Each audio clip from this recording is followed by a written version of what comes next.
Hi guys, welcome back to the channel. I've had this one for a bit. I didn't want to rush and make a video, but I also don't really need 20 minutes to cover it. So here's a quick take that took a while to get to. But before we get into that, don't forget to check this great discount for it. You can find the link in both the video description and the top comment below. Alright, enough talk. Let's get right into it. So, this printer has been a bit of a ride, but I still think it's worth talking about. I bought this printer a while ago, and the setup was surprisingly simple once I powered it up. The big touch screen is a nice brain for setup and wireless printing from my Macintosh computer and my phones. I connected it to Wi-Fi, found it on the network, and downloaded the driver from Epson's site without much fuss. The included compact disc tried to help, but it kept throwing errors, so I went modern and grabbed the driver online. Not ideal, but it worked. One thing I really like is the way the paper is stored. The paper tray is enclosed, which keeps dust and pet hair from wrecking a stack of prints. It is a small thing, but it has saved me from the mornings where I grab the first sheet and it looks dusty. Ink setup is another point. This printer uses 3 color cartridges plus a dedicated black for text and a separate black for photos. It means I can replace the red or cyan cartridge without yanking everything else out of the tank. That has saved me from being stuck with a miscolored print because one color ran out.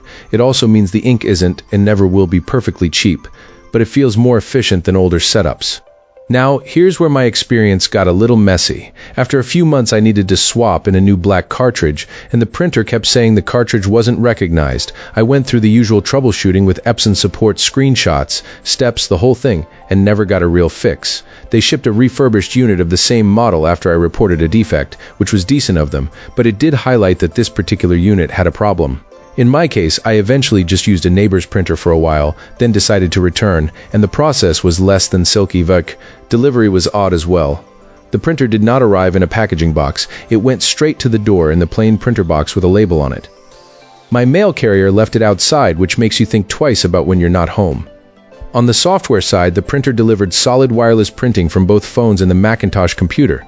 It prints labels for compact discs, photos, and regular pages with a clean look, and the built-in scanner works. It even has an automatic output tray, which is a small joy when you print a batch of photos. Bottom line, this printer is easy to set up, handles a lot of tasks, and prints photo quality that makes me smile. It's not perfect. There have been reliability hiccups and a rough patch with support, but I would still recommend this printer, maybe at 4 out of 5 stars, especially if you're mostly after convenient wireless printing and decent photo output.